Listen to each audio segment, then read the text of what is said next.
오늘 하나님께서 우리에게 주신 말씀 마가복음서 16장 14절부터 20절까지 말씀입니다. 마가복음서 16장 14절부터 20절까지 한 절씩 교독하도록 하겠습니다. 그 뒤에 11 제자가 음식을 먹을 때 예수께서는 그들에게 나타나셔서 그들이 믿음이 없고 마음이 무딘 것을 꾸짖으셨다. 그들이 자기가 살아난 것을 본 사람들의 말을 믿지 않았기 때문이다.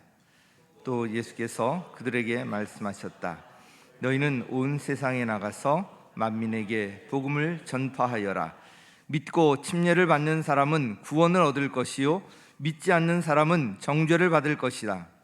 믿는 사람들에게는 이런 표징들이 따를 터인데 곧 그들은 내 이름으로 귀신을 쫓아내며 새 방언으로 말하며 손으로 뱀을 집어들며 독약을 마실지라도 절대로 해를 입지 않으며 아픈 사람들에게 손을 얹으면 나을 것이다. 주 예수께서 말씀하신 뒤에 하늘로 들려 올라가셔서 하나님의 오른쪽에 앉으셨다. 함께 읽겠습니다. 그들은 나가서 곳곳에서 복음을 전파하였다. 주님께서 그들과 함께 일하시고 여러 가지 표징이 따르게 하셔서 말씀을 확증하여 주셨다. 아멘. 오늘 부활의 신앙으로 살고 있습니까? 라는 제목으로 말씀드리도록 하겠습니다. 지난 주일이 이제 부활절이었는데요. 1, 2부 모두 고린도전서 15장, 이제 부활장이라고 알려져 있죠. 이 본문으로 1부 예배 때는 부활의 신앙, 그리고 2부 예배 때는 부활의 믿음 333, 이 제목으로 이제 말씀을 전했습니다. 부활은 십자가와 함께 기독교 신앙의 근간입니다. 그러면 부활의 신앙, 부활의 믿음이 그렇게 중요한데 이제 이 질문이 있어야 돼요. 그래서 어땠다는 건가? So what? 여기까지 이제 나가야 됩니다. 부활의 신앙이 그렇게 중요한데 나는 그 부활의 신앙으로 좀 삶을 살고 있는가? 부활의 신앙으로 내가 살아간다는 것, 그것이 어떤 것인가? 여기에 대한 것이 분명해야 합니다. 부활의 신앙은 우리의 삶으로 나타나고요, 우리의 삶으로 증명이 됩니다. 예수님께서 부활하셨고요, 지금도 살아계시고 지금 이 자리에도 우리와 함께 계십니다. 자, 그러면 우리가 이런 부활의 신앙을 갖고 있다면 우리의 삶이 당연히 달라져야 합니다. 오늘 본문 앞에 나오는 구절들을 보면 예수님의 제자들도 처음에는 예수님의 이 부활에 대해서 믿지 않았습니다. 그래서 그들은 예수님께서 다시 살아나셨다는 막달라 마리아의 이야기나 다른 두 제자의 이야기를 듣고서도 믿지 않았습니다. 그랬던 그들에게 부활하신 예수님께서 직접 찾아오셨습니다. 14절, 그 뒤에 11 제자가 음식을 먹을 때 예수께서는 그들에게 나타나셔서 그들이 믿음이 없고 마음이 무딘 것을 꾸짖으셨다. 그들이 자기가 살아난 것을 본 사람들의 말을 믿지 않았기 때문이다. 그들이 이 부활을 사실을 전했음에도 불구하고 믿지 않았던 것, 마음이 무딘 것, 믿음이 없는 것, 이것을 우리 예수님께서 꾸짖으셨다고 말씀하고 있습니다. 예수님의 제자들을 보면 그렇게 특별한 사람들이 아니었습니다. 예수님이 내가 부활한다 그러니까 부활을 처음부터 그냥 믿고 막 그랬던 사람들이 아니고요, 지극히 그냥 평범한 사람들이었습니다. 그래서 예수님이 십자가에 달려 돌아가시게 되자 두려움에 사로잡혀서 그 예수님 곁을 다 떠났던 것이고요, 예수님께서 부활하셨다는 이런 이야기를 전해 듣고서도 그것을 믿지를 않았던 것입니다. 그런데 예수님께서 십자가에 달려 돌아가시면 이미 이제 어떤 저주 아래 있는 거고 모든 것이 끝났다고 생각할 법한데, 그런데 그 이후에 제자들의 모습을 보면 완전히 달라져 있습니다. 저는 이것이 예수님의 부활에 대한 가장 확실한 증거라고 그렇게 믿고 있는데, 이 사도행전에 보면 그 제자들의 모습을 보면 이전과 완전히 달라져 있어요. 뭔가 결정적인 사건이 그 안에 개입되어 있지 않고서는 이런 모습으로 바뀌는 게 말이 안 되는 그런 상황이었습니다. 예수님께서 십자가에 달려 돌아가신 그 예루살렘 그 한복판에서 십자가에 달려 돌아가신 그 예수님이 부활하셨다, 그분이 바로 메시아라고 담대하게 선포했던 것입니다. 제자들의 이런 변화는 도저히 어떤 것으로도 설명이 되지 않습니다.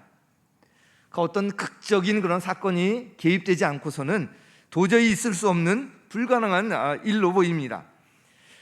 어떤 일이 그들에게 있었을까요? 바로 제자들이 부활하신 예수님을 만났던 거예요. 부활하신 예수님을 만난 후에 오순절 성령 강림으로 성령 충만했던 이 제자들이 담대하게 복음을 전할 수 있었고요. 그리고 그들이 전한 복음의 핵심 내용이 다른 것이 아니라 예수님께서 부활하셨다는 거예요. 사도행전 잘 읽어보면 예수님께서 부활하셨다는 것, 이것이 사도들의, 제자들의 핵심 메시지였습니다. 그래서 제자들은 어떤 위협에도 굴하지 않았습니다. 감옥에 갇히는 것 두려워하지 않고 채찍에 맞는 것 두려워하지 않았습니다. 죽음조차도 그들을 막을 수가 없었던 거예요. 유대 지도자들이 예수란 이름으로 증거하는 것, 만약 그렇게 하면 가만히 안 두겠다, 이런 협박을 했지만 그럼에도 불구하고 제자들은 이렇게 합니다. 사도행전 4장 19절 20절 유명하죠. 우리 같이 읽겠습니다. 시작. 그때 베드로와 요한은 대답하였다. 하나님의 말씀을 듣는 것보다 당신들의 말을 듣는 것이 하나님 보시기에 옳은 일인가를 판단해 보십시오. 우리는 보고 들은 것을 말하지 않을 수 없습니다. 제자들이 담대하게 전한 것은 분명하게 보고 들었기 때문에 그렇게 할 수가 있었습니다.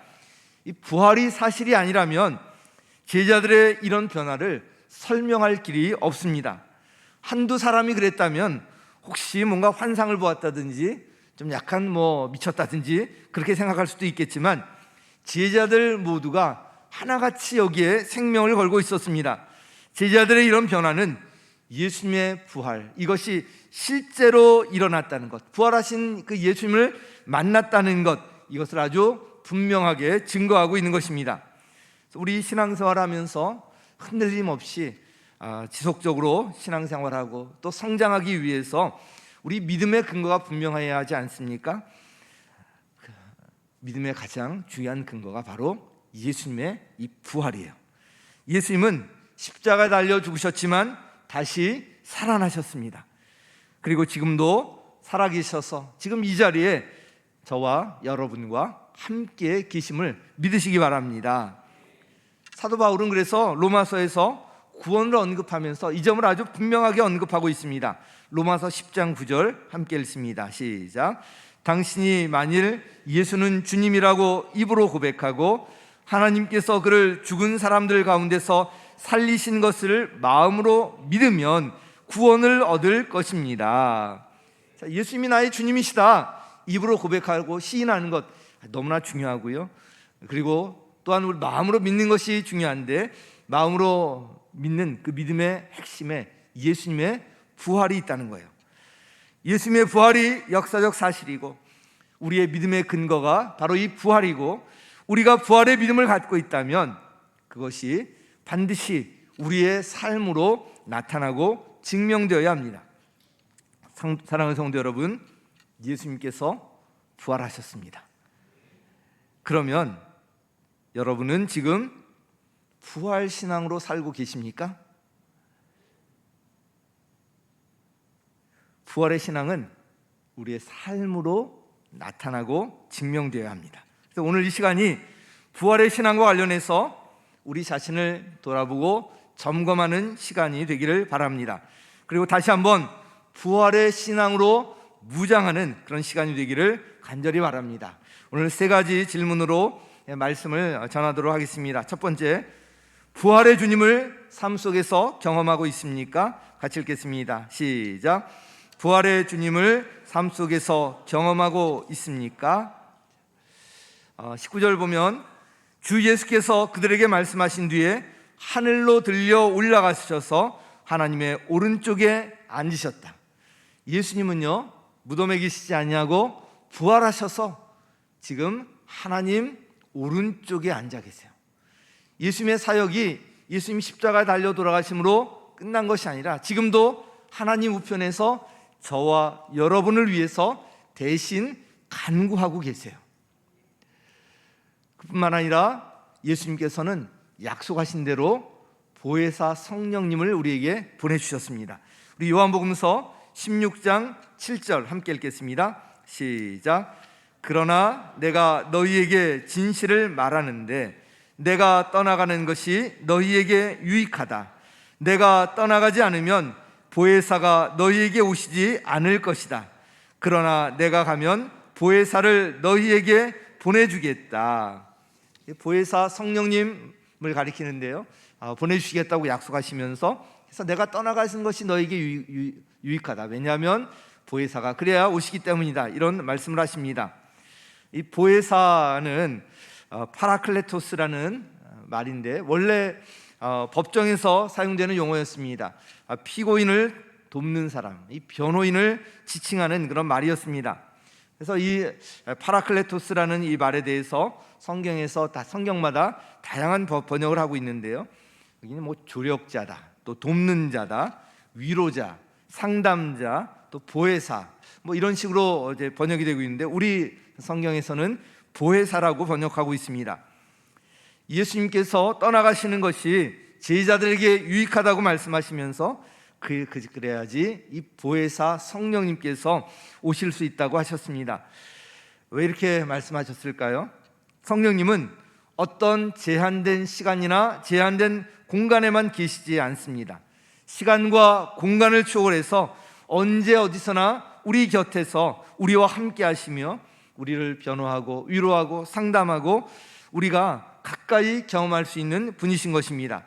이렇게 언제 어디서나 성령님을 가까이 경험할 수 있기 때문에 예수님께서 떠나가시는 것이 제자들에게 유익하다고 말씀하셨던 것입니다. 마태복음서 마지막 절에 이런 말씀이 있습니다. 내가 세상 끝날까지 항상 너희와 함께 있을 것이다. 예수님께서 이 말씀을 하셨는데요, 그 보증으로 보내주신 분이 바로 성령님이십니다. 오순절 성령 강림으로 성령 충만했던 제자들에게는 성령님께서 함께 하시는 외적인 증거, 내적인 증거들이 따랐습니다. 방언이나 뭐 병고침이나 예언 등 이런 여러 가지 은사가 외적으로 나타났을 뿐만 아니라 여러 가지 내적 증거들도 따랐습니다. 도저히 사랑할 수 없을 것 같은 사람을 사랑하고 긍휼히 여기는 그런 마음이 조금씩이라도 들기 시작하고요, 도저히 용서하지 못할 것 같은 사람, 그런 일들에 대해서 용서하려는 그런 마음이 조금씩 들기 시작합니다. 늘 다른 사람을 탓하고 환경을 탓하고 살아왔지만 이제 나 자신에게도 문제가 있음을 인정하고 겸손하게 하나님 앞에서 회개하게 됩니다. 믿어지지 않던 성경 말씀이 믿어지기 시작하고요, 그 말씀에 가슴이 뜨거워지기도 합니다. 이런 일들은 바로 보혜사 성령님께서 함께 하시고 도우시기 때문에 일어나는 일들입니다. 성령님께서는 무엇보다도 예수님을 드러내시고 증거해 주십니다. 그래서 부활의 주님을 지금 우리의 삶 속에서도 우리가 경험하면서 살 수가 있는 것입니다. 관련해서 17절, 18절 말씀 우리 함께 읽겠습니다. 시작. 믿는 사람들에게는 표징들이 따를 터인데 곧 그들은 내 이름으로 귀신을 쫓아내며 새 방언으로 말하며 손으로 뱀을 집어들며 독약을 마실지라도 절대로 해를 입지 않으며 아픈 사람들에게 손을 얹으면 나을 것이다. 아멘. 믿는 사람들에게 따르는 표징에 관한 말씀입니다. 지금도 이 말씀 여전히 유효합니다. 그런데 주의할 것이 절대로 이런 일들을 시험 삼아서 하면 안 돼요. 시험 삼아서 뱀을 집어보거나 시험 삼아서 독약을 마셔보거나 이러라는 게 아니에요. 그러면 뱀에 물려서 독이 있는 뱀이면 죽어요. 독약을 마시면 죽어요. 그러시면 안 돼요. 시험하라고 하는 것이 아니라 하나님께서 말씀하신 일에 순종하고 이 사역을 해나가면서 하나님께서 이런 증거를 주시겠다는 거예요. 절대 어떤 것도 해치지 못하게 하시겠다는 약속의 말씀입니다. 시험 삼아 하면 절대 안 되는 일이에요. 그래서 20절에 보면 또 이 말씀에 이어서 그래서 이렇게 말씀합니다. 그들은 나가서 곳곳에서 복음을 전파하였다. 주님께서 그들과 함께 일하시고 여러 가지 표징이 따르게 하셔서 말씀을 확증하여 주셨다. 바로 이 말씀이에요.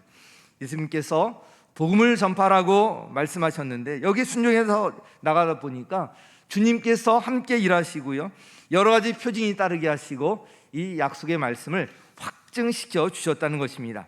예수님의 제자들은 예수님의 말씀에 순종하여서 주님께서 소원하시고 명령하신 대로 곳곳에서 복음을 전파했고요, 그 자리에 주님께서 함께 하시는 이런 증거들이 따랐던 것입니다.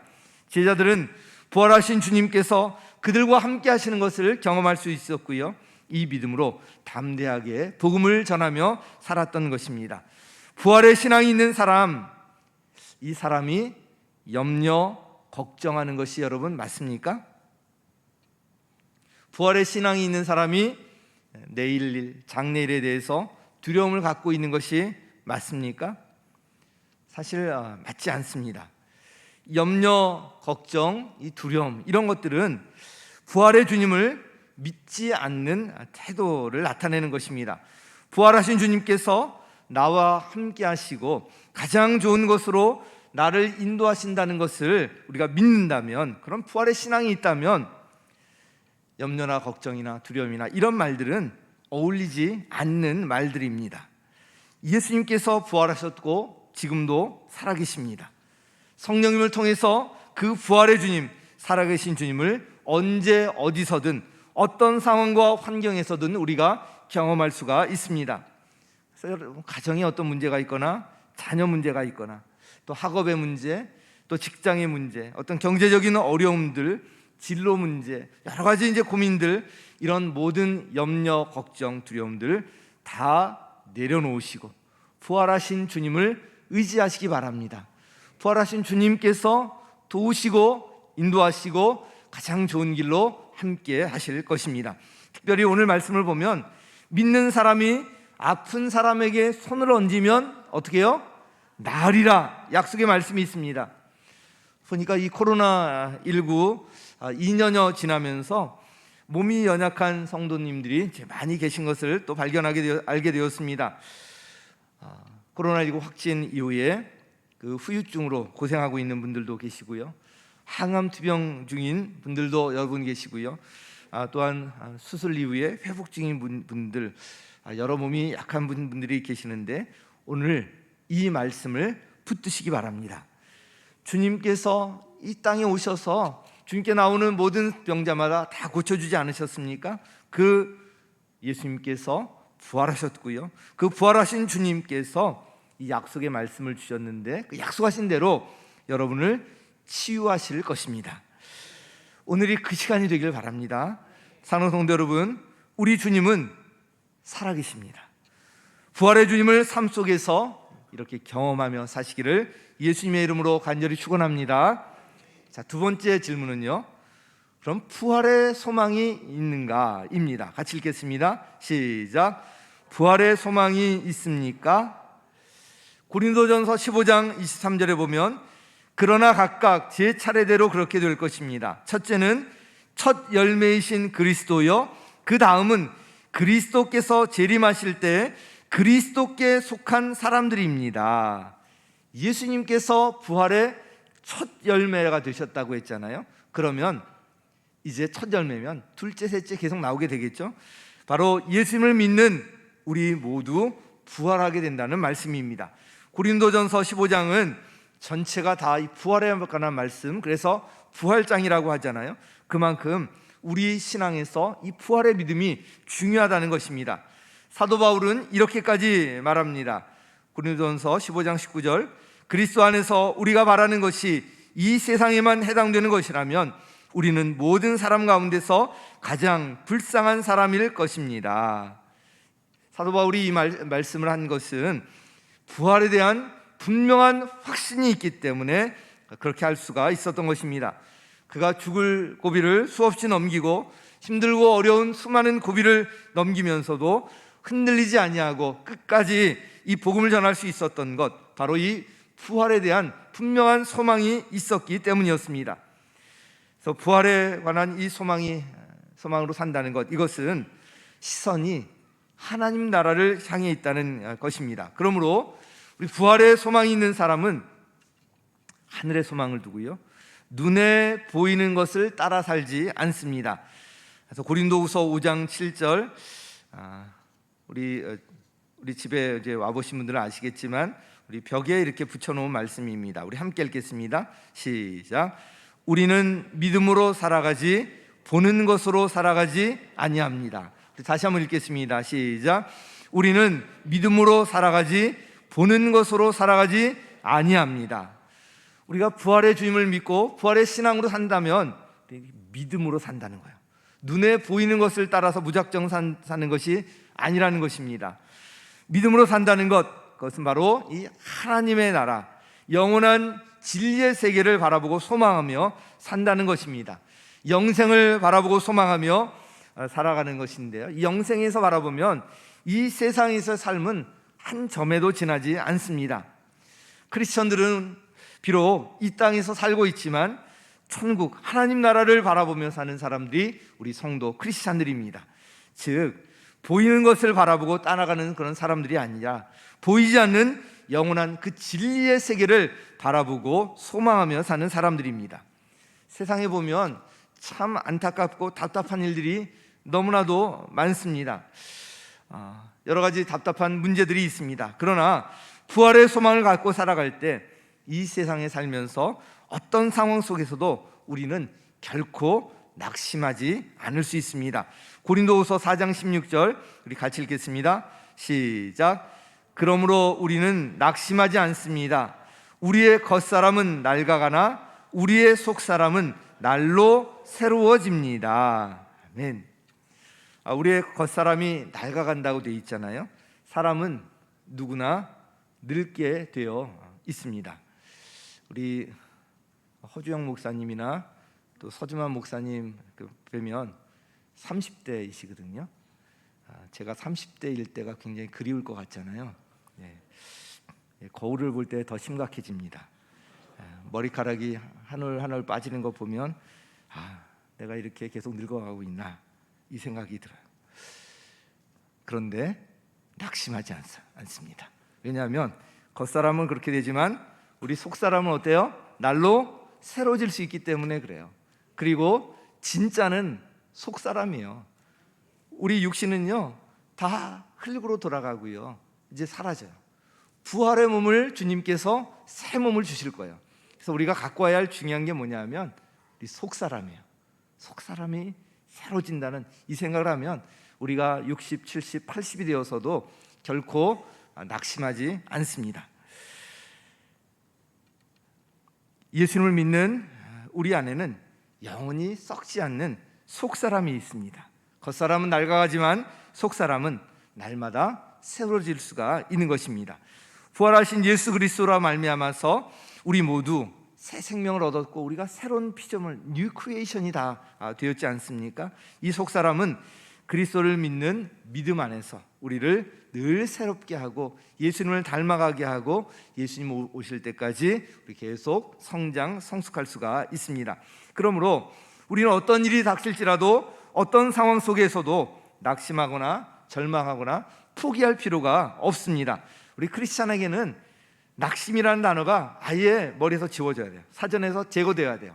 포기라는 단어도 역시 마찬가지예요. 사람들이 가장 두려워하는 것 보면 사실은 가장 내면에 들어가 보면 죽음에 대한 그런 두려움이 있습니다. 그런데 우리 크리스찬들은 살면서 좀 이런 배짱이 필요할 것 같아요. 이런 배짱이야. 까짓 건 죽기밖에 더 하겠어? 죽으면 어떻게 돼요? 천국에 가잖아요. 그리고 부활의 몸을 주시잖아요. 우리에게는 이게 보장이 되어 있기 때문에 이 소망을 가지고 살아가는 한 그렇게 죽음을 두려워할 필요가 없습니다. 우리 생명을 가볍게 여기라는 말이 아니에요. 생명을 소중하게 여기고 하나님 기뻐하시는 일들을 해나가는데 그 가운데서 그 죽음에 대한 두려움을 떨쳐버리라는 거예요. 이게 우리 크리스찬이 바로 이 부활의 소망을 갖고 사는 모습입니다. 이 배짱을 갖고 살아가는 거예요. 우리 옥수교회 성도님들은 바로 주님 만날 때 정말 부끄러운 모습이 아니라 기쁨으로 좀 맞이했으면 좋겠는데요. 하나님의 소원대로 하나님께서 원하시는 뜻을 따라 살아가며 나중에 주님 만날 날을 기대하며 나가면 이런 배짱이 생겨. 어차피 죽으면 우리 주님 만날 텐데, 이런 이제 배짱이 생기게 됩니다. 사랑하는 성도 여러분, 이 부활의 소망을 갖고요, 어떤 상황과 환경 속에서도 낙심하거나 포기하지 마시고요, 담대하게 하나님께서 기뻐하시는 일에 쓰임 받으며 사시기를 예수님의 이름으로 간절히 축원합니다. 세 번째 마지막 질문은 부활의 증인으로 살고 있는가 하는 거예요. 우리 같이 읽겠습니다. 시작. 부활의 증인으로 살고 있습니까? 우리 고린도후서 5장 15절 함께 읽겠습니다. 시작. 그런데 그리스도께서 모든 사람을 위하여 죽으신 것은 이제부터는 살아있는 사람들이 자기 자신들을 위하여 살아가도록 하려는 것이 아니라 자기들을 위하여서 죽으셨다가 살아나신 그분을 위하여 살아가도록 하려는 것입니다. 여기 보면 예수님께서 십자가에 달려 죽으시고 부활하신 그 의미와 목적이 어디에 있는지 분명하게 나와 있습니다. 그래서 우리가 부활의 신앙으로 산다는 것은 바로 자기 자신을 위해서 사는 것이 아니라 주님을 위해서 산다는 거예요. 달리 표현하면 고린도전서 10장 31절 말씀처럼 우리 함께 읽죠. 시작. 그러므로 여러분은 먹든지 마시든지 무슨 일을 하든지 모든 것을 하나님의 영광을 위하여 하십시오. 이렇게 살라는 거예요. 하나님의 영광을 위해서 산다는 것, 바로 하나님의 뜻에 관심을 갖고요, 하나님의 일에 관심을 갖고요, 하나님께서 일하시는 그 방법에 관심을 갖고 그대로 순종하며 살아가는 모습입니다. 하나님의 그 마음은 잃어버린 한 영혼에 있습니다. 주님을 필요로 하는 그 사람들을 향해 있습니다. 이것이 바로 주님께서 이 땅에 오셔서 십자가를 지시고 부활하신 가장 큰 목적입니다. 우리 목장을 주신 목적도 이와 같고요. 그래서 목장이 하나 세워진다는 것이 주님 나라 위해서 얼마나 대단한 일인지, 얼마나 기뻐하시는 일인지 지금 하늘에서 아마 잔치가 벌어졌을 것입니다. 예수님께서 십자가 고난을 당하시고 고통을 당하시고 부활하신 궁극적인 이 목적은 바로 우리 한 사람 한 사람 구원하시고요, 만민을 다 구원하시기 위한 것, 이것을 분명히 우리가 다시 한번 가슴에 새길 필요가 있습니다. 오늘 본문에서도 부활하신 예수님께서 제자들에게 이렇게 명령하셨습니다. 15절 16절 함께 읽겠습니다. 시작. 또 예수께서 그들에게 말씀하셨다. 너희는 온 세상에 나가서 만민에게 복음을 전파하여라. 믿고 침례를 받는 사람은 구원을 얻을 것이요 믿지 않는 사람은 정죄를 받을 것이다. 예수님께서 이제 마지막 제자들에게 남기신 유언과 같은 말씀이 이 말이에요. 온 세상에 나가서 만민에게 복음을 전파하라. 모든 민족을 제자로 삼아라. 같은 말이죠. 예수님의 제자들은 예수님의 이 말씀에 순종하여서 복음을 전파하는 일에 집중했습니다. 마지막 20절 같이 한번 읽겠습니다. 시작. 그들은 나가서 곳곳에서 복음을 전파하였다. 주님께서 그들과 함께 일하시고 여러 가지 표징이 따르게 하셔서 말씀을 확증하여 주셨다. 아멘. 주님께서는 우리에게도 이 부활의 증인으로 살기를 원하십니다. 주님께서 제자들에게 마지막 유언처럼 남기신 이 말씀이 저와 여러분에게 주시는 하나님의 음성으로 들리기를 간절히 바랍니다. 오늘 부활의 신앙과 관련해서 세 가지 질문을 드렸습니다. 첫 번째는 부활의 주님을 삶 속에서 경험하고 있습니까? 부활의 주님을 삶 속에서 경험하고 있다면 우리가 염려, 걱정, 두려움, 여기서 자유한 삶을 살 수가 있습니다. 부활하신 주님께서 나의 인생을 가장 좋은 길로 인도하시는 나는 이 믿음을 갖고 살 수 있기 때문에 그래요. 두 번째로 부활의 소망이 있습니까? 부활의 소망이 있는 사람은 시선이 하나님 나라를 향해 있기 때문에 어떤 상황 속에서도 낙심하거나 포기하지 않습니다. 시선을 늘 하나님 나라를 향해 두려고 합니다. 세 번째로 부활의 증인으로 살고 있습니까? 이것이 바로 주님의 소원이고 명령이고요. 예수님께서 십자가를 지신 그런 의미와 목적이 여기에 담겨 있습니다. 사랑하는 성도 여러분, 주님께서 부활하셨습니다. 이 땅에 사는 동안 이 부활의 주님을 경험하면서 담대하게 배짱 있게 살아가시기 바랍니다. 부활의 소망을 갖고 어떤 상황 속에서도 낙심하거나 포기하지 마시기 바랍니다. 그리고 부활의 증인이 되어서 이 부활의 주님을 널리 전하면서 사시기 바랍니다. 이렇게 부활의 신앙으로 살아가시기를 예수님의 이름으로 간절히 축원합니다.